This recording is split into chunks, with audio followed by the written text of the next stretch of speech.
चौधरी परवेज इलाही के मुर्शद को गिरफ्तार कर लिया गया है। इमरान खान के मुर्शद को पकड़ने की पूरी तैयारी है। अच्छा, अब मुर्शद और मुरीद के यहाँ मामला दुरुस्त नहीं, और मुर्शद जिस वक्त अदालत में पेश होंगे तो अदालत के सामने सारा कुछ बोलेंगे।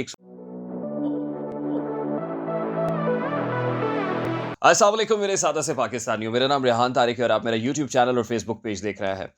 चौधरी परवेज इलाही के मुर्शद को गिरफ्तार कर लिया गया है। इमरान खान के मुर्शद को पकड़ने की पूरी तैयारी है। चौधरी परवेज इलाही का मुर्शद कौन है? मोहम्मद खान भट्टी। इमरान खान का मुर्शद कौन है? बुशरा बीबी उर्फ पिंकी पीरनी।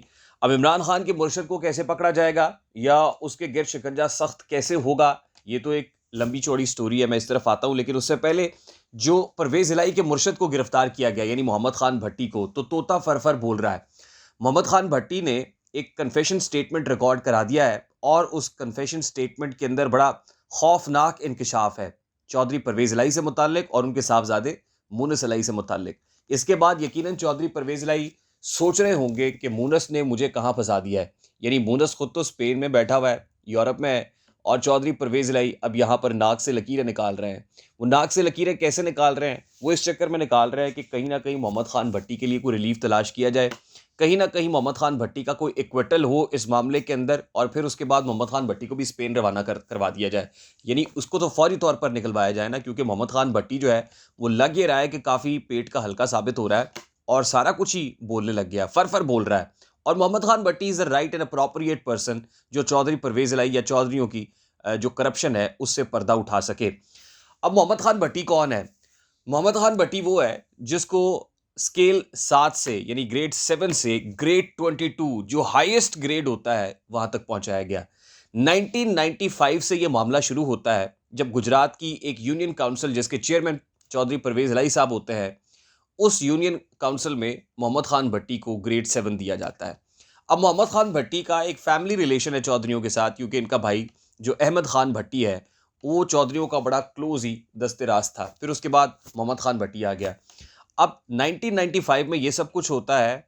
1997 के अंदर मामला आगे बढ़ता है और बढ़ते बढ़ते बढ़ते यहाँ तक पहुँच जाता है कि चौधरी परवेज इलाही साहब उस मोहम्मद खान भट्टी को ग्रेड 7 से उठाते हैं और ग्रेड 19 में पंजाब असम्बली के अंदर पोस्ट करा देते हैं, वहाँ पर अपॉइंटमेंट हो जाती है। चौधरी परवेज इलाही आपको पता है उस दौर में करते हैं कि जब पंजाब की पग उनके सर पर होती है बतौर वज़ीर आला पंजाब। जब वजारत आला जाती है, मुशर्रफ दौर ख़त्म होता है 2008 में, एक नई कैबिनेट आ जाती है और वो कैबिनेट आती है शहबाज शरीफ साहब की। पंजाब के स्पीकर चेंज होते हैं, राना मोहम्मद इकबाल पंजाब असम्बली के स्पीकर हो जाते हैं। तो फिर मोहम्मद खान भट्टी के अगेंस्ट इंक्वायरी खुलती है और इस इंक्वायरी को लेकर मोहम्मद खान भट्टी को बिल्कुल लाइन हाजिर कर दिया जाता है, साइड लाइन हो जाता है। अब मोहम्मद खान भट्टी जब बिल्कुल नौकरी से फारग होता है तो उसके बाद चौधरी परवेज इलाही साहब मोहम्मद खान भट्टी को अपना पॉलिटिकल सेक्रेटरी अपॉइंट कर देते हैं। बतौर पॉलिटिकल सेक्रेटरी मोहम्मद खान भट्टी चौधरी परवेज इलाही और मुनस इलाही के तमाम फाइनेंशियल मामलात, उनकी तमाम डीलें, इन सब का ख्याल रखता है। कहाँ लेन देन करना है, कहाँ हेर फेर करना है, ये सब स्याह और सफ़ेद का जिम्मेदार मोहम्मद खान भट्टी होता है। उसके बाद अल्लाह की करनी ऐसी होती है कि चौधरी परवेज इलाही साहब एक बार फिर पंजाब असम्बली के स्पीकर बन जाते हैं। 2018 के अंदर पाकिस्तान तहरीक इंसाफ की हुकूमत आती है, पंजाब में चौधरीयों को साथ में लाया जाता है और चौधरी परवेज इलाही को इनाम के तौर पर स्पीकर पंजाब असम्बली लगा दिया जाता है। जब चौधरी परवेज इलाही स्पीकर पंजाब असम्बली तैनात होते हैं तो मोहम्मद खान भट्टी जो चौधरी परवेज इलाही का पॉलिटिकल सेक्रेटरी था उसको उठा के सेक्रेटरी पंजाब असम्बली लगा दिया जाता है, यानी डायरेक्ट हवालदार ग्रेड 22 के अंदर। अब मोहम्मद खान भट्टी ने जब चौधरी परवेज इलाही स्पीकर पंजाब असम्बली थे और उसके बाद पंजाब के वजीर आला बनते हैं और बतौर प्रिंसिपल सेक्रेटरी अपॉइंट हो जाते हैं, तो वो खांचे लगाए हैं, वो खांचे लगाए हैं कि रब की पनाह। और उससे पहले आपको याद है कि रहीम यार खान शुगर मिल का एक केस बड़ा मशहूर ज़माना केस है, और रहीम यार खान शुगर मिल केस के अंदर चौधरी भी हैं, उसके अंदर मुशर्रफ साहब भी हैं मरहूम, और उनके जो दामाद हैं वो भी हैं। खुसरो बख्तियार साहब के जो भाई हैं उमर बख्तियार, उनका नाम भी आता है। तो ये एक लंबा चौड़ा बखेड़ा है। अब मोहम्मद खान भट्टी ने ट्रांसफ़र पोस्टिंग्स के चक्कर में जो एक केस ऑलरेडी बना हुआ है और जो खांचे लगाए हैं, तकरीबन 8 अरब रुपए का केस है जो ऑलरेडी एंटी करप्शन इस्टेब्लिशमेंट के अंदर है। और मैंने आपको बताया था कि एंटी करप्शन इस्टेब्लिशमेंट का अब जो नुकेल है वो एक ऐसे अफसर के हाथ में है कि जो मारता कम और घसीटता ज़्यादा है, जिसका नाम सुहेल ज़फ़र चट्टा है। अब सुहेल ज़फ़र चट्टा की कोशिश ये होगी कि मोहम्मद खान भट्टी जो इस वक्त कोयटा में है उसको फौरी तौर पर कोयटा से लाहौर पहुँचाया जाए, क्योंकि लाहौर के अंदर ये एक बड़ा सेट केस है, और लाहौर में जब वो अफसर इसको मारेगा कम और घसीटेगा ज़्यादा, तो वो तोता जो ऑलरेडी पेट का बड़ा हल्का है और फर फर बोल रहा है, तो फिर बहुत कुछ बोलेगा। और मोहम्मद खान भट्टी के रास्ते ही चौधरी परवेज़ इलाही का रास्ता तंग किया जाएगा, नाटका बंद किया जाएगा, और मुनस इलाही के अगेंस्ट जो है वो कहानियाँ सामने आएंगी कि फिर सब लोग यकीनन जो है ना वो अश अश कर उठेंगे, अश अश कर उठेंगे सुहेल ज़फ़र चट्टा के लिए, कि सुहेल ज़फ़र चट्टा ने क्या कमाल कर दिया है। अब मोहम्मद खान भट्टी ने एतराफ़ क्या किया है? मोहम्मद खान भट्टी एतराफ़ कर रहा है कि चौधरी परवेज़ इलाही और चौधरी मुनस इलाही के इमा पर उसने जजेस को पैसे दिए हैं, और एक तो वीडियो और ऑडियो मजीद सामने आने वाली है उसी जज की जिसकी पहले आई थी, जिससे मुताल्लिक ये कहा जा रहा था कि मोहम्मद खान भट्टी उसके घर पर है और परवेज़ इलाही बात कर रहे थे उनसे। वो आपको पता ही है वो कौन है, वो नकवी साहब, मज़ाहिर अली अकबर नकवी। अब मज़ाहिर अली अकबर नकवी और मज़ाहिर अली अकबर नकवी के जो साहबजादे हैं उनको पैसे कैसे दिए गए, इसके जो ऑडियो और वीडियो सबूत हैं ये भी मौजूद है, और आने वाले चंद रोज़ के अंदर ये ऑडियो भी आ जाएगी और ये वीडियो भी आ जाएगी। उसके बाद बड़ा मुश्किल हो जाएगा चौधरी परवेज़ इलाही और चौधरी मुनस इलाही का बचना। यानी अल्टीमेटली ये जो मुर्शद है ना चौधरी परवेज़ इलाही का, ये चौधरी परवेज़ इलाही के लिए रास्ता तंग करेगा, और चौधरी परवेज़ इलाही माफ़िया भी मांगेंगे, हाथ भी जोड़ेंगे, लकीरें भी निकालेंगे, क्योंकि लकीरें तो ऑलरेडी निकाल रहे हैं वो, और अपने बेटे को कोस रहे हैं कि किस जगह ला के फंसा दिया। और इस उम्र के अंदर मुनस इलाही खुद तो यूरोप के अंदर अयाशी कर रहा है, लेकिन अब्बा जी को इस बुजुर्गी के अंदर बड़ा ही बुरा फंसाया है। और अब्बा जी अब कहाँ जाके मामले को ख़त्म करते हैं, क्योंकि अब आपको पता है पाकिस्तान तहरीक इंसाफ के प्रेसिडेंट है, और इमरान खान साहब ने कल एक सहाफ़ियों से गुफ्तगू करते हुए ये बात भी की कि चौधरी परवेज़ इलाही ने हमारे लिए जो कुछ किया है, हम उनके एहसान का बदला नहीं दे सकते, अब चौधरी परवेज़ इलाही के साथ खड़े होने का वक्त है। लेकिन अभी तक मैं ये सोच रहा था कि इमरान खान ने ये नहीं कहा अपनी किसी प्रेस कॉन्फ्रेंस के अंदर कि मोहम्मद खान भट्टी गिरफ्तार है और मोहम्मद खान भट्टी को भी नंगा किया गया है। यानी मुमकिन तौर पर अगर चौधरी परवेज़ इलाही के साथ खड़े होना है तो फिर ये स्टेटमेंट तो आपको पता है इमरान खान साहब को देना ही पड़ेगा कि मोहम्मद खान भट्टी को भी नंगा किया गया है। अब मोहम्मद खान भट्टी से मुताल्लिक कब बात करते हैं इमरान खान साहब, ये तो वक्त ही बताएगा, लेकिन जैसे जैसे वक्त गुजर रहा है वैसे वैसे चौधरी परवेज़ इलाही के लिए जो रास्ता है वो तंग होता जा रहा है। यानी अल्टीमेटली करने वालों ने, मालिकों ने ये तय किया हुआ है कि चौधरी परवेज़ इलाही को भी पकड़ लेना है। ये तो हो गई बात जी चौधरी परवेज़ इलाही के मुर्शद और चौधरी परवेज़ इलाही की। अब इमरान खान के मुर्शद की तरफ बढ़ते हैं। इमरान खान ने अपने मुर्शद से मुताल्लिक कल सहाफ़ियों से बात करते हुए कहा कि मुझ पर और मेरी अहलिया पर करप्शन का केस बनाया जाएगा, कोई केस निकालें तो सही, ये भी कहा है साथ में। वो कहते हैं जी कि मुझे डर है कि chief of the army staff, army chief general Asim Munir Imran Khan के खिलाफ कोई करप्शन का केस लगवाना चाहते हैं। अब ये बात इमरान खान क्यों कर रहे हैं? इमरान खान इसलिए कर रहे हैं कि इमरान खान को पता है कि जब आसिम मुनीर साहब DG ISI थे उनके दौर में, तो उस वक्त उन्होंने उनकी बेगम की, उनकी अहलिया की फ़ाइल उठा के इमरान खान साहब के सामने रख दी थी और कहा था कि देखो आपकी अहलिया क्या कर रही है, ये हीरे का हार कहाँ से आया है। वो हीरे का हार इमरान खान की ऐसी छेड़ बन गई कि उन्होंने आसिम मुनीर साहब को लाइन हाजिर कर दिया, DG ISI के ओहदे से फारिग किया, एक नया DG ISI अपॉइंट कर दिया जो उनका बड़ा मंजूर नज़र था। और उसके बाद उनको क्या पता था कि वक्त का पहिया बड़ा बेरहम है, यही DG ISI जिसको मैं रिमूव कर रहा हूँ कल को यही chief of the army staff appoint हो जाएगा, और अब वही हुआ है।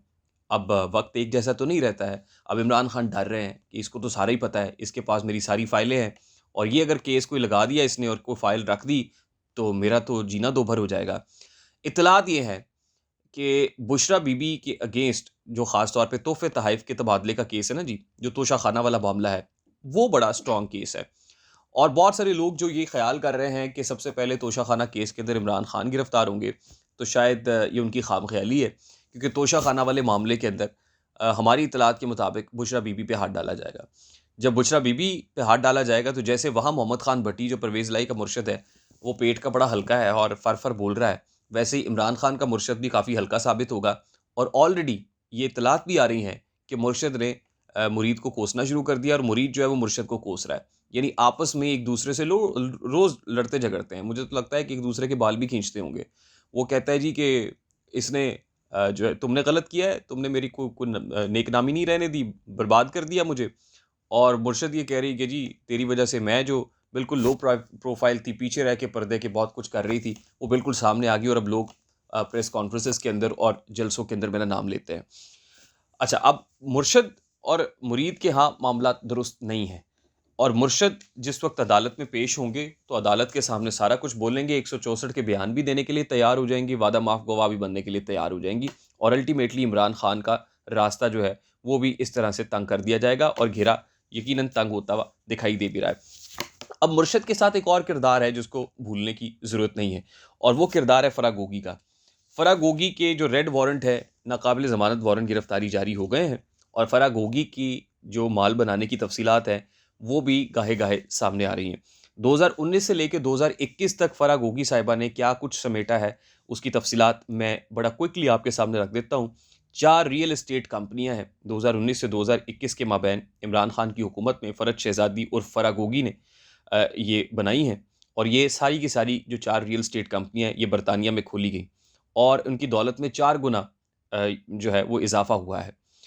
2021 14 मई 2021 को फराह खान, उनके शौहर और दीगर 3 पार्टनर्स, जिनमें से एक मुल्क के मायनाज़ डॉक्टर हैं, 14 मई 2020 को बरतानिया में गोल्ड स्टार यूरो के नाम से इन्होंने कंपनी हासिल की, और ज़राए ने ये बताया कि फराह और उनके शौहर ने ये कंपनी मनी लॉन्ड्रिंग के लिए हासिल की। ताहम फराह खान के शौहर ने इन इल्ज़ामात को मुस्तरद किया था।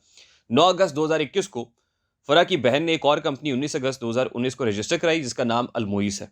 इसी तरह 9 नवंबर 2021 को फराह खान की बहन मुसर्रत खान ने रियल एस्टेट के लिए ब्लैक एप्पल इन्वेस्टमेंट के नाम से नवंबर 2021 को एक कंपनी रजिस्टर कराई थी। अब एफआईए ने एंटी मनी लॉन्ड्रिंग एक्ट 2010 के सेक्शन 3 और 4 के तहत फराह गोगी के खिलाफ मुकदमा दर्ज कर लिया है। इमरान खान साहब फराह गोगी का दिफा करते रहे हैं, छुप कर नहीं बल्कि खुलकर भी। प्रेस कॉन्फ्रेंसेस के अंदर भी सहाफ़ियों से सवाल होते रहे, तब भी उन्होंने इनको इनके डिफेंस में सामने आ गए। और इमरान खान साहब के दौर में, यानी 2017 में अगर फराह खान की दौलत देखी जाए तो 231 मिलियन थी, और 2021 में ये बढ़ के 971 मिलियन तक पहुंच गई। यानी इमरान खान साहब के दौर में इन्होंने कैसे दोनों हाथों से दौलत समेटी है, लूटी है, वो सब कुछ सामने है। अब ज़ाहिर है इस तोते को भी पकड़ के लाना है वहाँ से, और जब ये तोता पकड़ा जाएगा तो मुर्शद पकड़े जाएंगे, मुर्शद पकड़े जाएंगे तो बड़े मुर्शद पकड़े जाएंगे, यानी जो बड़े मुरीद आला हैं वो भी पकड़े जाएंगे।